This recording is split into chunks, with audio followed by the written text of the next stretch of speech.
Making Moves Monday. And the scripture's always good, so here's one for you. Therefore, whoever hears these sayings of mine and does them, I will liken him to a wise man who built his house on a rock. And the rain descended, the floods came, and the winds blew and beat it on that house, and it did not fall, for it was founded on the rock. But whoever hears these sayings of mine and do them does not do them will be like a foolish man who built his house on the sand.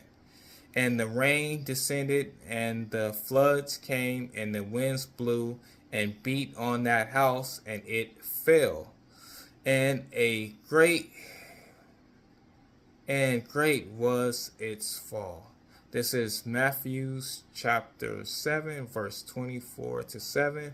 And my topic on tonight is having enough money to make it off of minimum wage. Also, don't forget to like, share, leave a comment, and depending on where you're actually watching this video from, go ahead and subscribe to my channel. Then also check out my online store and get you some merch, possibly a shirt as well. And let's get to the video. So one of the things I asked on last week was whether or not people felt like if they raised minimum wage, would they be able to actually survive or make enough money to actually make a decent amount of living. Now, if you actually try to factor that in, there's a lot of states where minimum wage is possibly above the national minimum wage amount, which is $7.25. But in a lot of states, it is not that much. And why Biden was in government, he was definitely trying to raise the national minimum wage up to being $15 an hour. And the reason being because a lot of people felt like at $7.25, they couldn't actually make enough money to get by and to do a lot of things. Now, if you factor in not taking out any taxes, if anybody is making the national amount of $7.25, this would mean that after 4 weeks, without any taxes taken out, they would make $1,160. Now, this is without taking out any taxes, but we all know that you do actually get taxed. And then depending on if you actually have benefits, the amount of money that you actually receive will be lower than that. So this is the amount that people would actually make a whole month. And in most states, definitely, even in those states where this is the actual amount, it doesn't actually help a whole lot of people to actually get by and to do the necessary things they need to do so that they can actually make a living. Meaning if they were to buy a car, it will definitely possibly have to be an actual used car. If they were to try to make groceries, this probably wouldn't be enough money for them to actually make enough to buy groceries and just to do the everyday things to actually get by. But one of the bigger things that's going to hurt them possibly the most is not being able to actually have a place to actually live and a place to actually stay. For in most cases, with making only this amount of money, they won't be able to actually get a studio apartment depending on where they actually live. Because in most cases, studio apartments will be much more than what they can actually afford.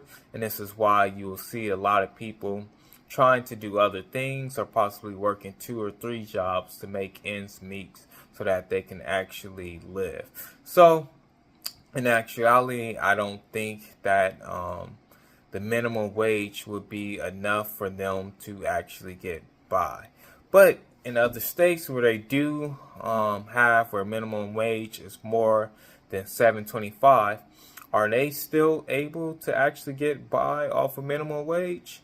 And I would definitely say no in most cases, because even though that the minimum wage is raised higher than a lot of other states, they still have to deal with the problem of housing and housing being so much. And I'm going to break down why that's the case.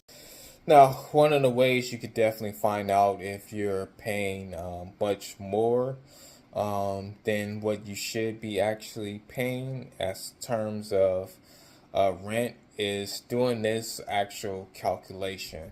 This would definitely help you out.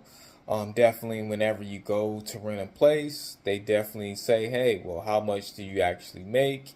And they want you to make 3 times the amount that you actually make.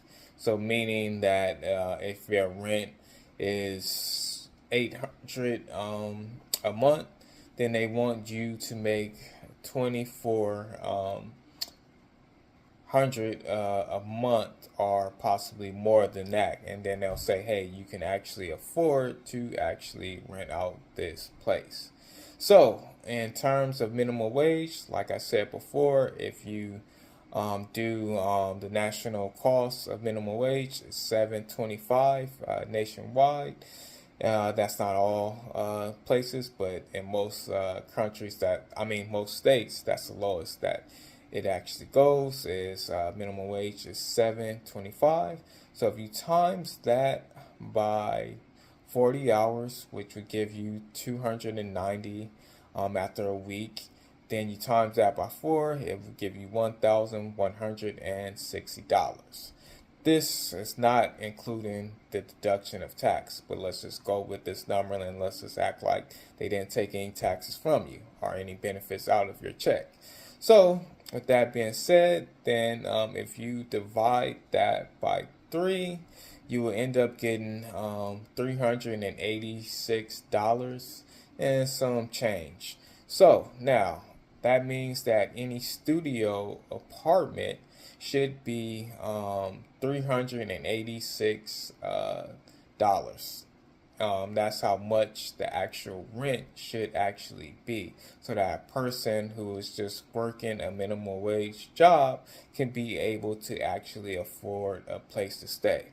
Now, definitely, some studios are much better than others, and then certain places are actually better to live in than others. So I think what should definitely happen is you should be able to go up on that amount based on how great your actual apartment actually is. Let's say, like, if you have a roach infested studio and it doesn't provide other things in the actual studio where you have your own washer and dryer or your own stove and things like that, then the price of it shouldn't actually go up. But in cases where you do get some nice things that goes with your apartment complex and the actual place that you actually stay in, I think you should be able to actually raise it. So what I think would be best would be that you can only raise it up by $100 depending on the star value.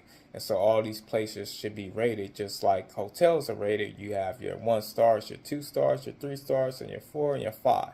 Meaning that no studio apartment should be more than $886 depending on the state minimum wage. So in case it's a state where it's $7.25, it shouldn't be no higher than that. So look at the actual studios, apartments, wherever you actually stay, and then do this same formula. So if you are in a state where the minimum wage is higher than that, do the whole formula that I said, and then go ahead and raise the studio apartment based on however you feel to see if it's over that amount. If you add 500 to it, or possibly if you don't add 500 to it, Is it somewhere in that price range with that actual formula? If it actually is over that price range or nowhere in between, then you are definitely getting rent that is much higher than what it should actually be. All right, now I know what a lot of you guys are going to say. You're going to say, oh, well, definitely, if I'm using that formula, that the place that I actually stay in or actually live in or decide to actually live in is going to be possibly not an actual studio. So then how much should that range be if I'm in um, a state where the minimum wage is $7.25? How much would it be if I get a 1 bedroom, 2 bedroom, 3, 4, possibly bedroom? What do you think? I definitely think that you should go up, possibly 200, being at the minimum. So if I say that studio at the lowest should be 386, then if you go with a 1 bedroom, it should be possibly 200 more than that. So then I would definitely say that a 1 bedroom, and depending on what you're making in your state, what the minimum wage is, then a 1 bedroom at the lowest should be $586, going all the way up to $1,086. A 2 bedroom, depending on how great the quality of the actual place is, then a 2 bedroom should definitely be 786 to the highest being 1,286. A 3 bedroom at $986 up to $1,486, depending on the quality. And then I won't go past a 4 bedroom, but let's just say a 4 bedroom costing $1,186 at the lowest, going all the way up to $1,686 at the highest, depending on the quality. So just doing that same thing where you rate it by 5 stars, so you can basically go up 100 based on the actual quality of what they actually give you in the actual place. Now, if we did all those things, I think people would definitely be living in a much better state. People will be much happier with the actual homes that they actually are apartments or possibly homes that they're actually renting out. And you will see that people wouldn't be so stressed out, and so many people wouldn't be actually homeless or the working homeless, which I should say, because there's a lot of people who are working who still can't actually meet ends meet. Now, the real issue that we definitely have to think about is, why aren't prices this way? And the reason why is because we live in a nation that is basically called a capitalist nation. So people are capitalizing off of other people. And this is why you see so many people struggling, is because other people are just basically capitalizing off of them. And this is pushing people down in our society. And it's creating where it's the have and the have-nots. And this is creating the problems that we actually face and go through each and every day. So that's why it's important that we all start figuring out ways to make moves so that we can actually capitalize and basically take care of ourselves and our families in a better way. If not, then we will be the ones being capitalized on. So it's time to make some moves. So I know some of y'all who are in states that the minimum wage isn't $7.25 an hour are definitely wondering, well, how does that break down for me?